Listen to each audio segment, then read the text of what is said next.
Jane Jacobs was an urban writer and activist who championed new community-based approaches to city planning for over 40 years. Jane's efforts to stop downtown expressways and protect local neighborhoods generated community-based urban activism and helped end Parks Commissioner Robert Moses' reign of power in New York City. She led the way in advocating for a place-based, community-centered approach to urban planning, decades before such approaches were considered sensible, and the struggle for thoughtful public space that challenges modern development continues today. Her 1961 book, The Death and Life of Great American Cities, written when she lived in New York, became an American classic on the inner workings of cities, inspiring generations of urban planners and activists to this very day. Let's continue with the theme of talking about some of the struggles that we're right in the middle of here. She runs a popular blog in which a kind of commons that talks about the commons, and we talk about the conservancies and the various kinds of quasi-governmental bastard children of Robert Moses that keep trying to take over public space. Catherine, talk to us, will you? Catherine Swan, amen. Thanks, Catherine. Hi. As Billy said, I write the Washington Square Park blog, and actually my decision to start the blog is somewhat directly related to Jane Jacobs, because I went to an exhibit at the Municipal Art Society in early 2008, and prior to that I hadn't been involved in what was going on at Washington Square Park. I knew somewhat about it, but not too much, and I was just starting to become aware of what had transpired and was very concerned about it. And I realized people had been working on it for a long time, and people here at Judson Church and many community activists, and were very frustrated about their dealings with the city and the way the city was having numerous meetings but not really taking in fully community input. So I came back from the exhibit with a brochure that was supposed to inspire people to do community activism. And previously I had always done environmental and anti-war, primarily, activism. So this little booklet was sort of like what you can do. And it was, meet with your elected officials, go to community board meetings, protest, contact the press, flyer. And I knew these were all the things that obviously people in the community had done relentlessly around Washington Square Park, and their concerns about the city's redesign plans, which many people, which I'm sure most people here know, were unhappy with. So in this booklet it said, well, if all else fails, start a blog. So I was like, okay.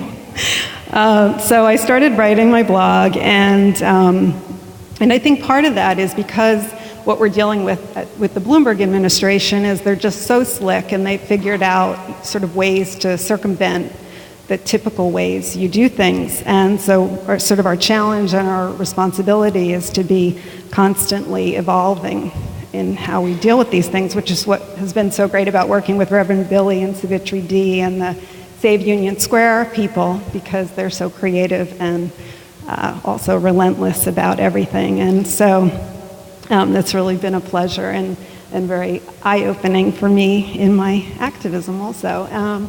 So on my blog, I started writing also about other public space and development in the city, and looking closer. There's a lot of blogs addressing this, and a lot of great blogs actually, and the newspapers address it somewhat, but obviously not in as much detail. So when I started reading Death and Life of Great American Cities, it gave me such a refreshing sense of perspective, because we're so bombarded here by this whole like shiny glass building, luxury housing. It's just, it's everywhere, and it's hard to gain a certain perspective on it. And as of 2008, under the Bloomberg administration, permits for new building and major renovations increased 23% over 5 years. So it's pretty extreme what we're dealing with. And Jane Jacobs spoke of appreciating the old and the new and why that was important. So I was going to read from something she wrote.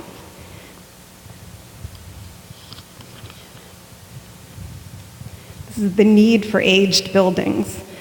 Cities need old buildings so badly, it is probably impossible for vigorous streets and districts to grow without them.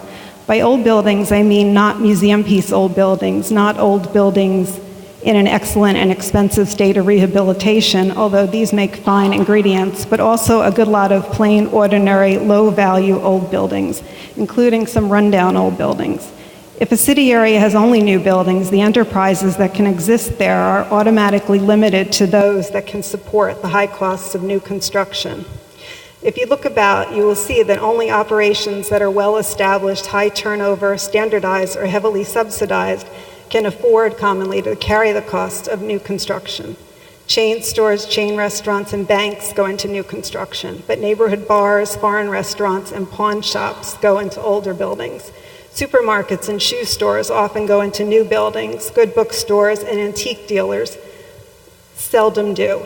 Well-subsidized opera and art museums often go into new buildings, but the unformalized feeders of the arts, studios, galleries, stores for musical instruments and art supplies, back rooms where the low earning power of a seat and a table can absorb uneconomic discussions, these go into old buildings. Perhaps more significant, hundreds of ordinary enterprises necessary to the safety and public life of streets and neighborhoods and appreciated for their convenience and personal quality can make out successfully in old buildings, but are inexorably slain by the high overhead of new construction. As for really new ideas of any kind, no matter how ultimately profitable or otherwise successful some of them might prove to be, there's no leeway for such chancy trial, error, and experimentation in the high overhead economy of new construction. Old ideas can sometimes use new buildings. New ideas must use old buildings. I thought that was appropriate in what we're going through now. Thank you. Thanks. And I just wanted to read one other thing pertaining to Washington Square Park, just because.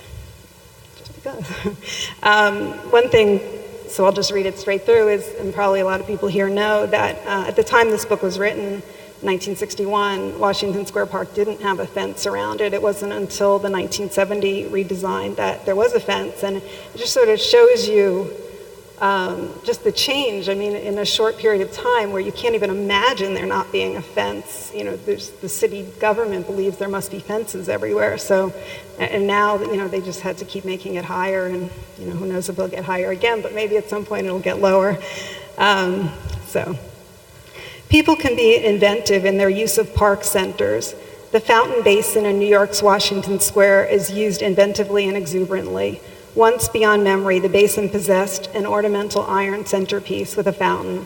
What remains is the sunken concrete circular basin, dry most of the year, bordered with 4 steps ascending to a stone coping that forms an outer rim a few feet above ground level. In effect, this is a circular arena, a theater in the round, and that is how it is used, with complete confusion as to who are spectators and who are the show. Everybody is both, although some are more so. Guitar players, singers, crowds of darting children, impromptu dancers, sunbathers, conversers, show-offs, photographers, tourists, and mixed in with them all a bewildering sprinkling of absorbed readers, not there for lack of choice because quiet benches to the east are half deserted. The city officials regularly concoct improvement schemes by which this center within the park would be sown to grass and flowers and surrounded by a fence. The invariable phrase used to describe this is restoring the land to park use. That is a different form of park use, legitimate in places, but for neighborhood parks, the finest centers are stage settings for people.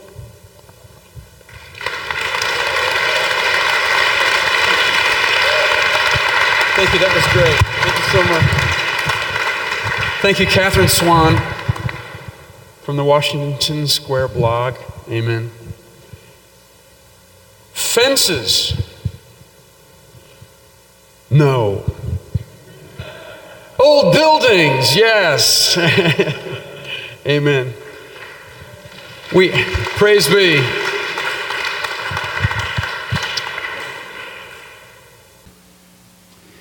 We now go to Melanie Joseph. And already, isn't it interesting, we're starting to feel this kind of wild cubistic feeling from how many facets of our lives were commented on and energized, invigorated by Jane Jacobs. We already feel the myriad of subjects that she's impacted our lives. And Melanie has some more for us. Come on up here. Melanie is the executive director of the Foundry Theater and is now producing a piece up in the Bronx that is inspired by, am I right? Jane Jacobs. Amen. Melanie. Amen. Hi, everybody. I'm Melanie, and I have a company called the Foundry Theater, and we just made a work. When I say we, I mean me and a poet by the name of Claudia Rankin, who was raised in the Bronx. And this piece is very much inspired by Jane Jacobs. It is a tour. It is, in fact, a bus tour on a tour bus that sets out from East Harlem and travels through the South Bronx and returns to East Harlem. And there were a number of quotes I discussed with her about reading. So I should also say that I'm from Toronto, where Jane Jacobs moved. And there's a lot of quotes from Toronto that I thought maybe I would read. I'm also going to read you something from Claudia's work. It is fashionable, there is a quality even meaner than outright ugliness or disorder. And this meaner quality is the dishonest mask of pretended order, achieved by ignoring or suppressing the real order that is struggling to exist and to be served. It is fashionable to suppose that certain touchstones of the good life will create good neighborhoods, schools, parks, clean housing, and the like. How easy life would be if this were so. How charming to control a complicated and ornery society by bestowing upon it rather simple physical goodies. In real life, cause and effect are not so simple. Now imagine yourself on a bus with headsets on and a beautiful voice, not mine, speaking to you. Ahead of us, where this road ends, is the East River waterfront. That's where Barretto Point Park is. This brand new park, opened in October 2006, is part of the Hunts Point Revitalization Initiative. Before we make eye contact with it, before we see what $5 million could buy during Giuliani's administration, before we allow ourselves to accommodate the paradoxical, let me ask if any of you have heard this said. Our aim here is to take an area that seems very well situated and increase its potential. Perhaps this is thought about every park that gets built in urban areas. Perhaps every park is a constructed strategy allowing us to see other than what we see. When I was a kid, my parents brought me down there. Back then, before there was a park, there was only land. Land overrun by weeds, chickens, goats, vagrants, and shacks. It was a place of filth and decay, and because of that, it was open to anyone. If someone owned the land, you wouldn't know it. In the dark, it was simply long grass beside the river, and when the days began to heat up, cars collected, and families wandered down from their apartments, down to the breeze off the water. People brought carts of food, and women got dressed the way women get dressed. Sometimes the music was old school La Lupe, and as the night wore on, you might hear Big Pun singing, "It's so hard. Niggas wanna fuck my wife. Niggas wanna take my life." It was a time of hip hop, when DJ Kool Herc's Rec Room Creations took over and everyone wanted to rap and MC. So this was always our park. We chose it because it had been thrown away. Memory upon memory was built in this unkempt place as darkness descended and a neighborhood asserted itself where one would least look to find it. Adonde fui conmigo, fui contigo. And then it all stopped because everything depends on who is looking into the moment. Everything depends on who owns the land. It all depends on who wants to develop it away from its reality and toward its potential. In an instant, we were no longer a neighborhood, but an illegal assembly. And overnight, there comes a new reality. And what we have here in this no man's land is a new community park with mowed grass, trees, wildflowers, volleyball courts, an amphitheater, and a sandy beach. Barretto Point Park, built right here, between a private fertilizer plant to the right and a public wastewater treatment plant to the left, which we will pass just around the corner. You might look away, as if, having seen one park, you've seen all parks, as if a glance regulates the greenery into both its performance and its essence. But keep looking, for what can't be seen from where we sit are the signs on that beach, warning against swimming in the toxic waters of the East River, but no sign warning against the sludge that's being transported to the fertilizer company next door. And in case the day is too pleasant, there are plaques in the park pointing out views of Rikers Island with its 13,000 inmates, and North Brother Island where Typhoid Mary was quarantined, not to mention the smells from the fertilizer and the wastewater treatment plants. Best shit in the world. Our shit is blended. Ain't no fertilizer like New York City fertilizer. We like to think we're turning the corner on these sort of abusive, these abstract money flippings that go on. Suddenly, the curtain was pulled back and we saw the wizard. And some of the wizards disappeared, Lehman Brothers and so forth. And some of them held on. But we like to think that for a moment, we saw them there, that Toto pulled the curtain back. And it'll be a tragedy if this, one of the effects of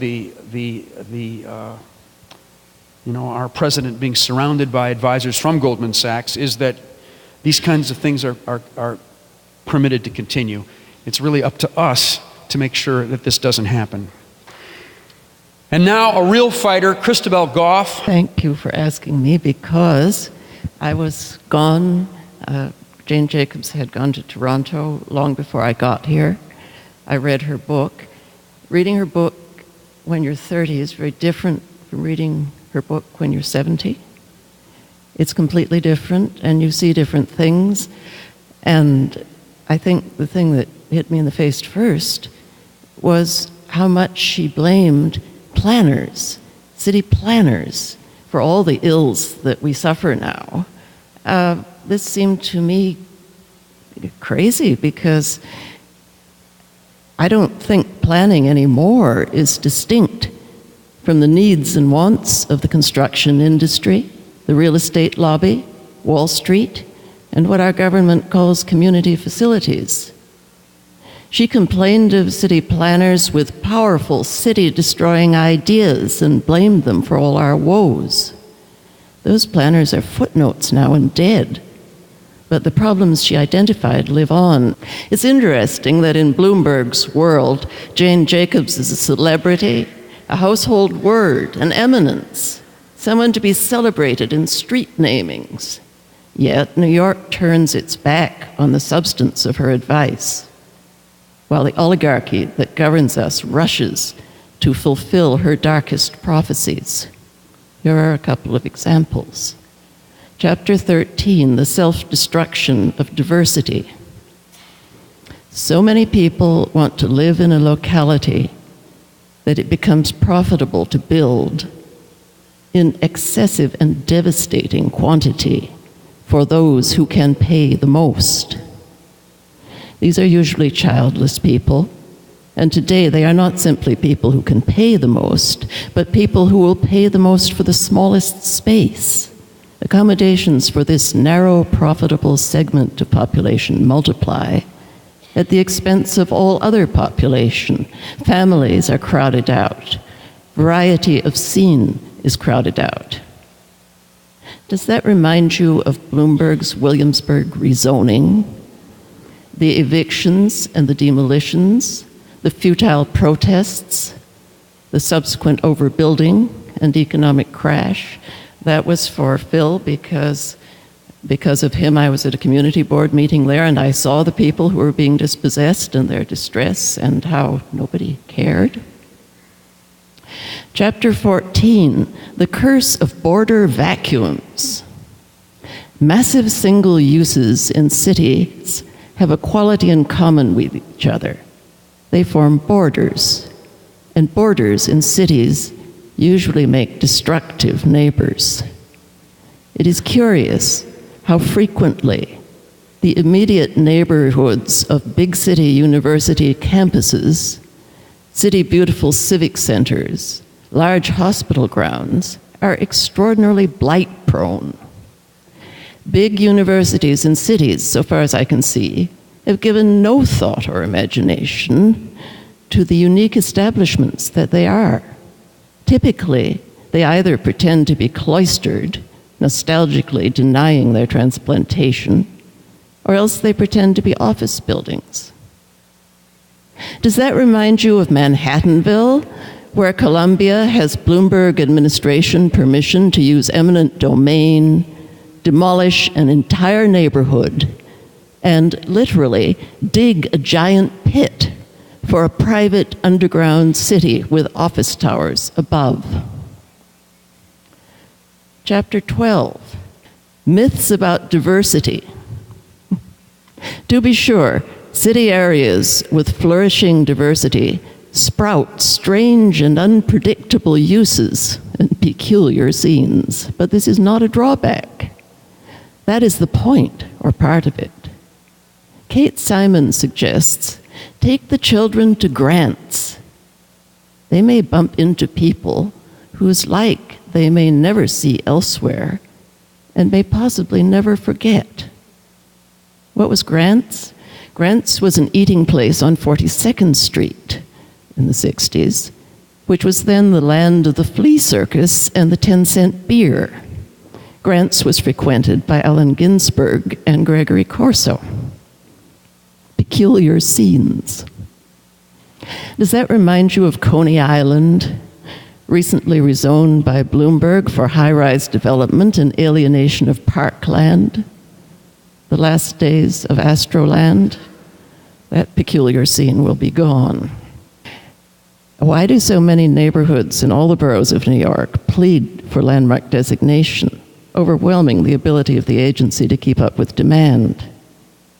Despite its many failings, consciously or intuitively, people know there is one thing the Landmarks Commission does not allow. In an historic district, you cannot assemble small lots into a development parcel and expect to demolish the existing historic buildings.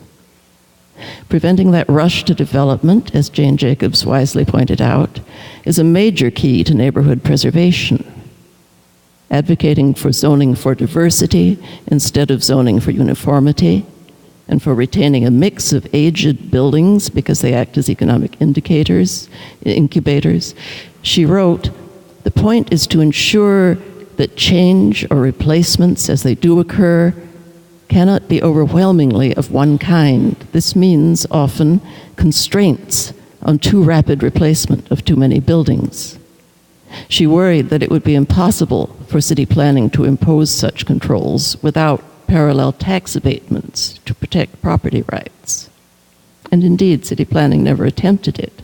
But the wily Harmon Goldstone, who moved lightly between chairmanship of city planning and landmarks in the 1960s, and 70s, understood that a legitimate rationale from a different agency could indeed effect the Jane Jacobs kind of neighborhood preservation, building precedents that protect 100 historic districts today.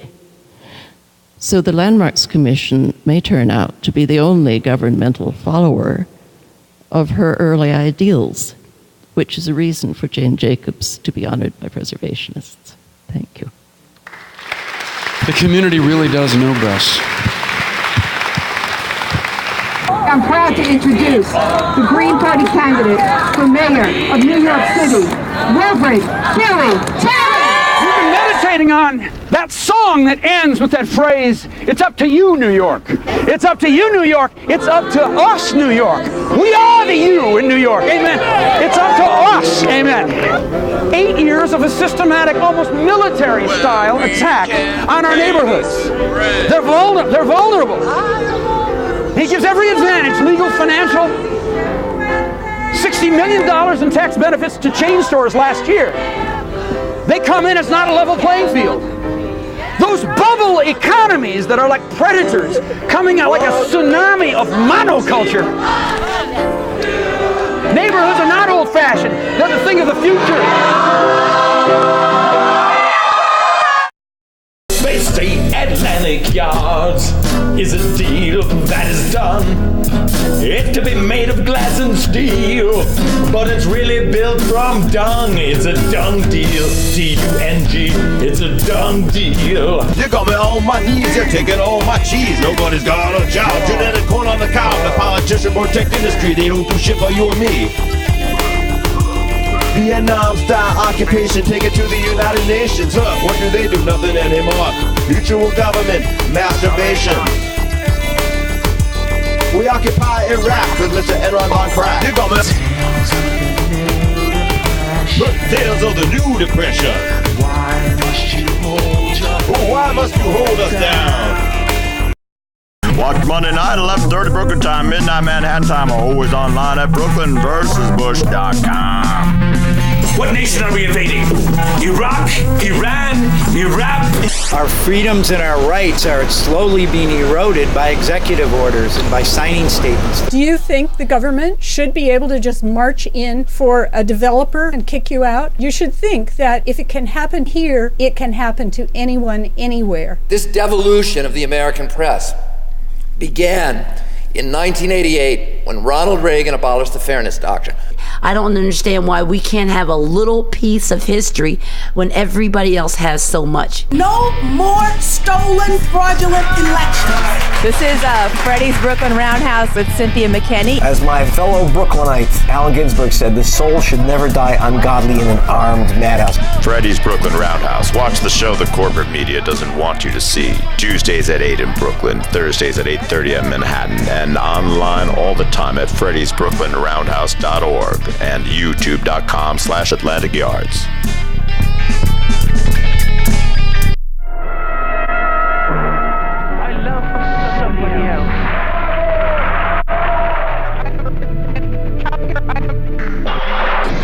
You can't win.